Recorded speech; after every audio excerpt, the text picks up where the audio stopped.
is really lifing, and I just can't seem to get everything like, well, I can't seem to have everything just stand in one place. I don't know. I can't seem to have things in order. But I feel like in my 20s, not that I wasn't grateful, but I think that because I was so engulfed with Clarice that I didn't really know how to be thankful for the small things. So in my 30s, and what I told myself moving on in 2024 is that I want to, for every small thing, even when I wake up, just say thank you. Just say thank you because I mean, y'all, like, even let's be real, some of us didn't even know we was gonna get to this age. We like, you know how we were 18 years old. You always had those thoughts, man, what am I gonna be like when I'm 30? What is it gonna be like when I'm 31? But you really didn't even know that you were gonna, like, not that you thought you were gonna pass on, but you know, you just did not know. Well, that's real.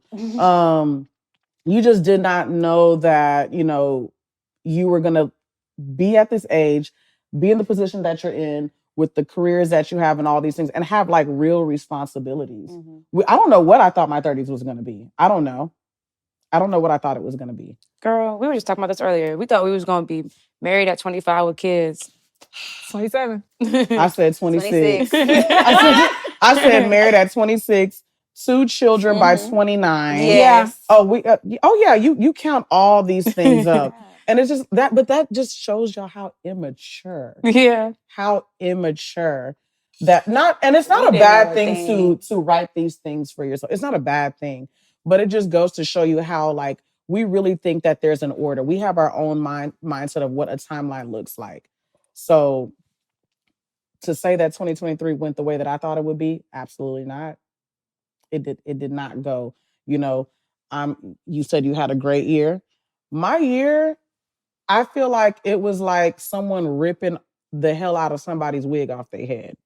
Was it glued in the front or was it just a... Absolutely glued in the front and the back. I A thought it was 360. The edges A got 360 wig. The edges got snatched Gorilla and the glue. nape got snatched. Dang. not just an Yes. elastic band. Okay. Yes, It and no don't matter how move. much oil you put, it don't matter how much oil you put on them edges, they don't want to grow back. That's They don't want to grow back. bad. That's how bad it was. That's how bad it was. But guess what? If I can get through that with no edges, and this is a metaphor, by the way, guys. This is not. I have edges. Yeah, you got edges. Shoot. If you can get through the year with no edges, no nape, no eyebrows, like if you can get through the year like that, it just goes to show you can have hope. You can have hope for your new year. I tell people all the time, declare every year be your year because you just never know. You mentioned earlier words. You have speaking, like I've been learning that a lot this year is that words do matter. Words matter a lot. You know, you speak life, you sit at the table of victory. You speak death, you sit at the table of just agony. Like you have to choose. Again, it's a choice. Which table do you want to sit at? It's just like, you know, when you were in high school, you want to sit at the popular kids table, you want to sit at the losers table. Like it's a choice. It's literally a choice. You know, I told myself like, okay, you want to have a good day? What are the things that you need? What are the tools or the resources you need to have a good day? Yeah. Even if you don't have those tools and resources, what do you have now? Yeah. What do you have now? Use what you have now to have that good day. And that's kind of how I've been living by, y'all. Words matter a lot to me right now. Like I'm talking about, y'all, like this year alone, I was in too many fetal positions. Too many, because when you're starting something new and you're doing new things, it hurts. People be like, "Oh, Happy New Year." Is it really happy? Is it really happy when you're, because we love new things, you know, in corporate America, you know, the change management. Organizational change management. They talk about it all the time. If you're a project manager, if you've ever been on a scrum team, whatever. We always go to the client. I think it's funny because we go to the client and we always prepare them for change. And they're always like, no, we need this button to do this, or we need this to do that. This stakeholder isn't gonna like that because our money is on it. And I had to like use that for real life.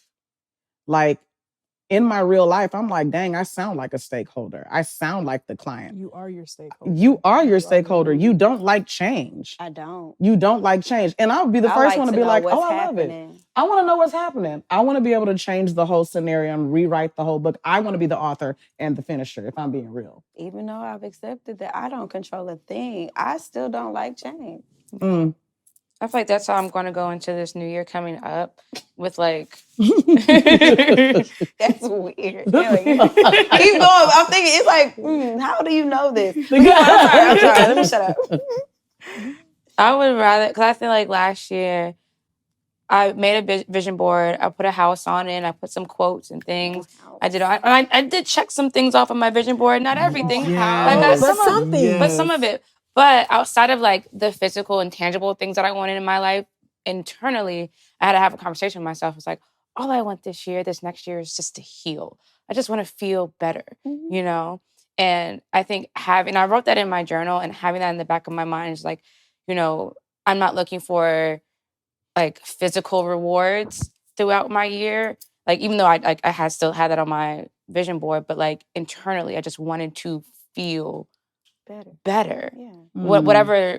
You just wanted a break.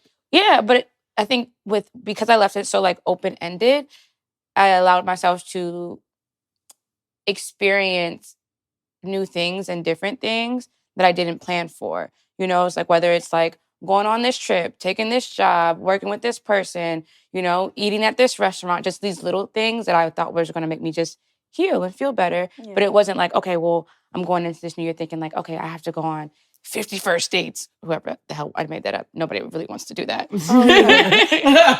Nobody wants to do that. Yeah, I was gonna get up. Oh. Thank you. It's up to you. But I think I want to do the same thing again going into 2024, is like not focus on like the tangible things that I want in my life, whether that's a new job or, you know, this amount of money in my savings account or whatever, but more so focus on how do I want to feel next year and let that inform the decisions I'm going to make.